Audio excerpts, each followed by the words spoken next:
G'day, I'm Mary Rose. I'll be guiding you through all the controversies of Eurovision 2024. So I thought it'd be good to wear one of the outfits from the countries I'm going to start off talking about, but I don't know, Sweden's outfit seemed a bit difficult and Finland's outfit didn't really speak to me. So I've gone with this instead.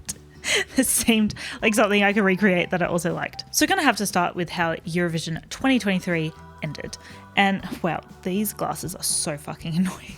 So if you're not already aware, the country that hosts Eurovision is the country that won the previous year.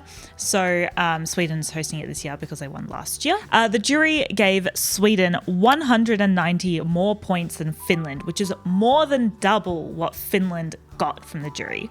And the audience gave Finland 133 more points than Sweden, which is so big as well that usually it would mean that Finland would win based on the audience vote, because the jury doesn't usually give like such massive differences between the top few countries. So we had this awkward moment as they were announcing who was going to win out of Sweden and Finland, where the whole crowd was chanting "Cha Cha Cha," which is the chorus of Finland's song last year, just as they announced that the other country was winning.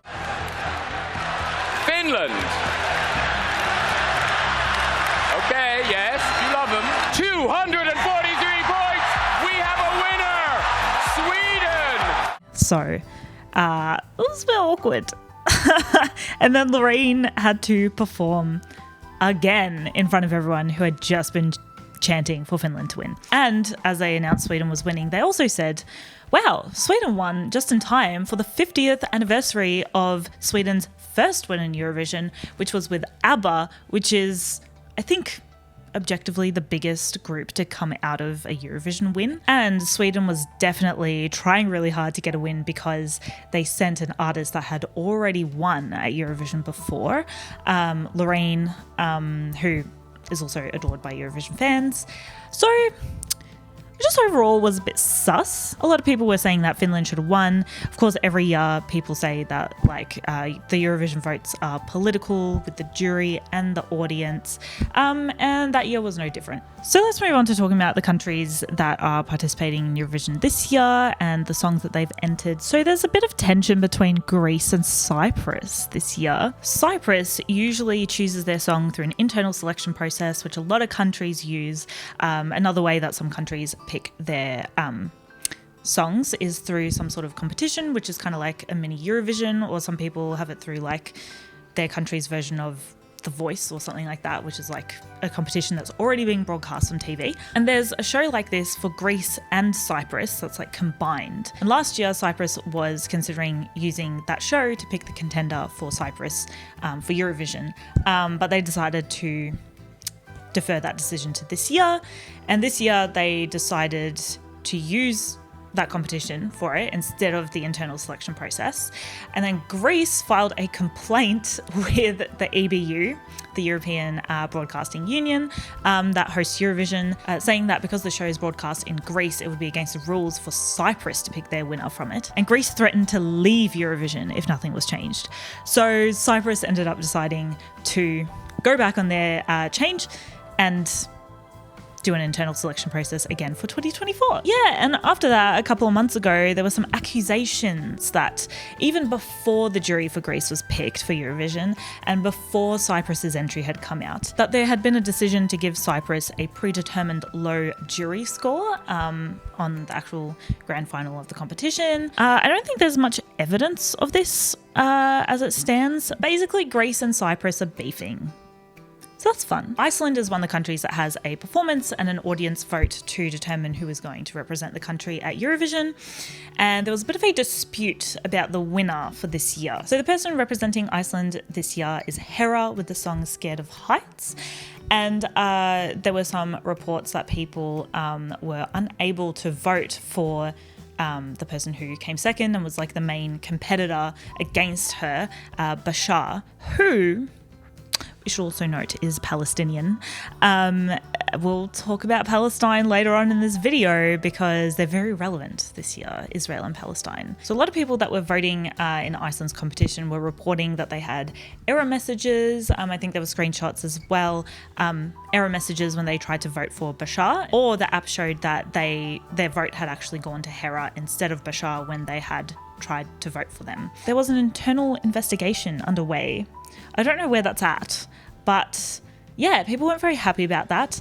The song Wild West by Bashar, honestly, I prefer it a lot more to Hera's song. And it's pretty good. And there are lots of comments on it saying, we're going to consider this Iceland's winner. I mean, obviously it doesn't really make any difference to people that don't follow Eurovision very closely and who only watch the grand final. But yeah, a lot of people are pretty mad about it. And we have one more song to talk about for this year.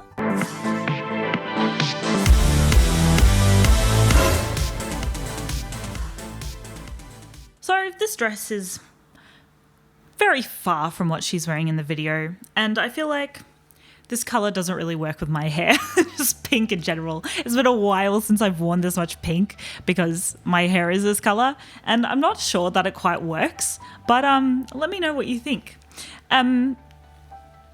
Yeah, look, I tried. This is all I could find in op shops. So let's talk about the icon that is Nebulossa from Spain this year. And as I have said that out loud, I realise I'm actually not entirely sure if I'm pronouncing that correctly because I've only seen it written down. But I hope that that is close. So Spain's song this year got people talking a little bit. It's called Zorra, which... Zorra or Zorra, because there's masculine and feminine versions of words in Spanish, technically means fox, but colloquially, Zorra, the masculine version, means sly or rascal, which has, of course, a bit of a playful connotation. And Zorra, the feminine version, means slut or bitch. So, love a little bit of... misogyny in gendered language. So in Spain, a lot of people were saying different things about this song. Some people were saying that it's an anthem for the feminist movement in Spain, and some people were saying the opposite, that it's insulting to women and that it's too rude to be in Eurovision. And even the Madrid's feminist movement filed a complaint with Eurovision. I've never even heard of someone filing a complaint against a song. That's kind of hilarious, but it's had over 300 complaints, including from the feminist movement of Madrid, trying to get the song to not represent Spain in Eurovision. And then, you have people saying like, oh, it's America Veggie signaling. Even the Prime Minister of Spain had to say something about the song. He said that he likes it and that feminism can be fun. So we love that for him. Essentially, the song is about the singer reclaiming the word for herself. And then this isn't really drama, but might be interesting to some people. So when Australia started participating in Eurovision, its participation was only guaranteed until 2023. So there was a bit of back and forth about, is Australia going to be in Eurovision in 2024? No one was really sure for a long time. But yes, we will be. And while I'm talking about this, I get asked all the time why Australia is in Eurovision when I say that I'm a fan of Eurovision. And the answer's pretty simple. So I'm just going to say it here. Basically, we have a broadcaster down here called SBS that has been broadcasting Eurovision since 1983. And so we've gained quite a bit of a following of Eurovision in Australia, especially since we have cultural ties, as they say, basically colonisation. Don't look at me. I'm Polish. Thank you. So to acknowledge the broadcasting and the growing fan base, they invited us to perform at the Interval in 2014. Jessica Mauboy performed at the Interval in 2014. And then in 2015, they let us actually participate. They invited us back a few times. And then we're like, okay, now you can participate until 2023. And now apparently we're in it again. So that's really fun for us. Maybe we're basically a permanent participant now. And on that note, one of the participants that withdrew from the competition this year was Romania. Romania has actually been in a bit of hot water with the EBU, apparently, for not paying its debts. Also, the person representing Romania last year in Eurovision, Theodor Andre, put TVR on blast. TVR is the broadcaster in Romania that broadcasts Eurovision. They put TVR on blast for not funding even a music video and also not funding the live performance properly. And so Theodore basically had to try and last minute get it all together themselves. And on top of that, 4 of their last 5 entries into the Eurovision competition didn't even make it to the grand final, which is what most people watch anyway. The sort of people that wouldn't watch this video, or maybe they would and they just wouldn't do the research themselves. I don't know. Comment down below if you watch only the grand final or more than that. So I guess Romania or their broadcaster didn't really think that it was worth it to enter Eurovision anymore. So who knows when they'll come back. And so now we get to the meat of the controversies of Eurovision 2024, Israel's participation. So the first thing to know, I guess, is that Eurovision does say that it's a non-political competition, even though I did mention at the start that people do accuse the voting of being very political all the time. But according to the rules, the song contest doesn't even allow the songs that are entered to have what can be construed as political lyrics. And so we need to go back to 2022 when Russia invaded Ukraine. Eurovision did take a political stance. I mean, I guess it is a political action to ban Russia from Eurovision because war is political. And I guess in that case, you know, all the European countries were kind of together. The West was all like, yes, we are sanctioning Russia and taking action against Russia. And so Russia hasn't been in the last 2 iterations of Eurovision and is still banned this year. And people have been saying that it's a double standard to not ban Israel as well. It's also worth noting that a lot of fans of Eurovision have been talking about how Israel shouldn't be a part of the competition for a while, at least for the last 2 years since banning Russia. It's been getting louder and louder because people, you know, happy with like the Israeli government and what they're doing. But these voices have been getting a lot stronger in the last half year, and people have been calling for boycotts of Eurovision, for the broadcasters to boycott Eurovision, and there have been lots of petitions to do with that.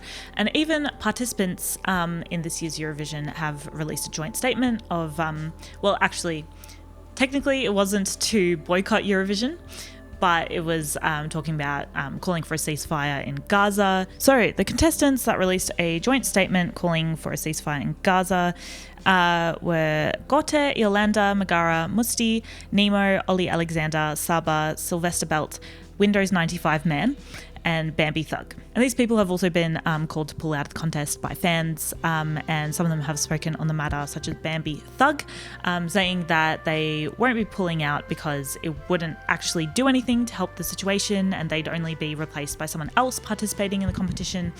And so the competition would still go ahead completely as planned, and it wouldn't make any difference whatsoever. And honestly, I agree with that stance. Yeah, I mean, it wouldn't make a difference to the competition if it still goes ahead and just has a different competitor singing a non-political song to represent the same country. But yes, I think there may be less of a viewership in Eurovision this year, and there are concerns of protests happening outside of the event to do with these double standards of the EBU or Eurovision. Yeah, so we'll have to see what happens. Israel's actual song entry also caused a bit of a stir this year because it was seen as having some political lyrics. It was originally called October Rain, and some of the lyrics were seen as referring to the attack in October by Hamas in Israel, and so they were asked to change the lyrics and re-enter the song. And so now it has different lyrics and it's called Hurricane. So I think that brings me to the end of all of the controversies of Eurovision 2024. Some just drama, some more serious. If you enjoyed this video, please subscribe. I will be releasing a second Eurovision video in a few days, a tier list of all of the actual songs. I also make my own music, so check that out if you want to know more about me and what I make and what I do, I guess. I will be releasing a single in a month or 2 as well. And I'll be making some short films on this channel too later on this year. So if you want to find out more about what I do, subscribe, follow me on Instagram or Facebook, wherever you follow your musicians and your creators. Yeah, it'd be lovely to see you back here again. Okay, thanks. Bye.